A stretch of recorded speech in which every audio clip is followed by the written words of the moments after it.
Okay, so we are going to start learning about how to verify. So verifying trig identities.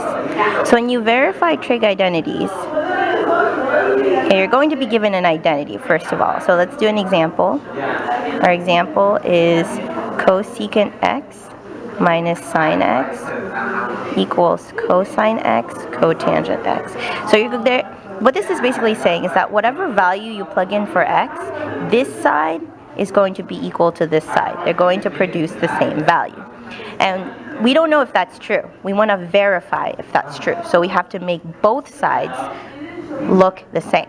And when you verify trig identities, you can only work on one side at a time. So you can't cross multiply, you can't add things to the other side, you can't move anything over. You have to work on each side independently.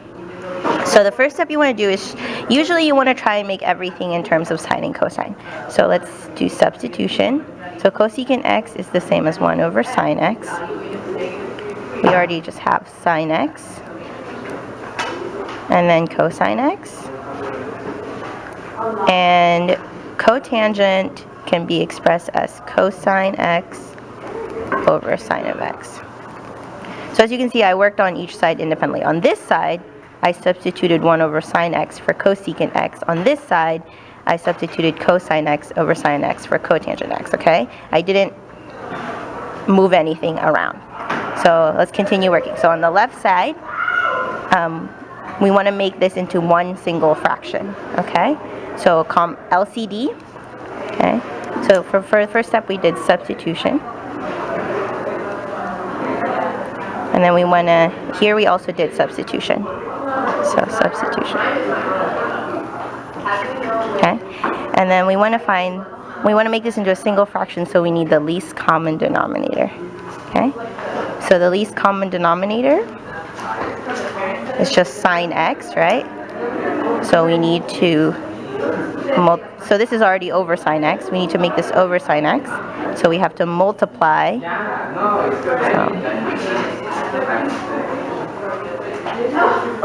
You have to multiply this by sine x over sine x. Over here, same thing. We want to simplify this out so that it's just over one fraction. So let's multiply this out. Cosine x top times top. Cosine x times cosine x is cosine squared x over sine x. Okay. And then over here we've got 1 minus, so we multiply this out, sine squared x, and their common denominator is sine of x. So over sine x. Okay.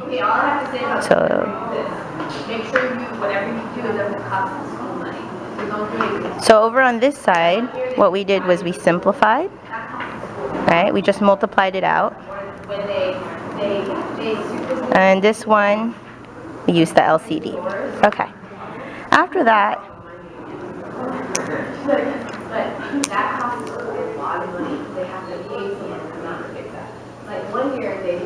what do we know about 1 minus sine squared x? Well, remember our fundamental Pythagorean identity? Sine squared x plus cosine squared x equals 1. If we subtract sine squared x from both sides,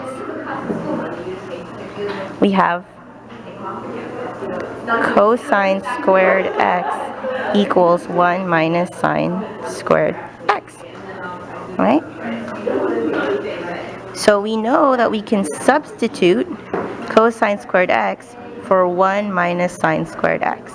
So we can just put cosine squared x over sine x. And this is already in the form cosine squared x over sine x. So here we used fundamental Pythagorean identity. Wait, what? So we verified that the left side is indeed equal to the right side by working on each side independently. So let's summarize. So let's look at the left side. On the left side, we started out with cosecant x minus sine x, right? Okay. We substituted 1 over sine x for cosecant x. And then we put both terms over one common denominator. We found the least common denominator, which is sine of x. We put it over one denominator, so it's a single fraction. So now it's 1 minus sine squared x over sine x. And then we use the fundamental Pythagorean identity to substitute cosine squared x for 1 minus sine squared x. And we got cosine squared x over sine x. So that's our left side. On our right side, we started out with cosine x times cotangent x. Right? We substituted cosine x over sine x for cotangent x. We then just multiplied this out into cosine squared x over sine x. So we simplified it, and we kept it all the way to the very last step, and it's cosine squared x over sine x, and we proved that both sides were equal. And we verified that this identity is true. That's how you verify trig identities. Remember, you have to work on each side independently of each other.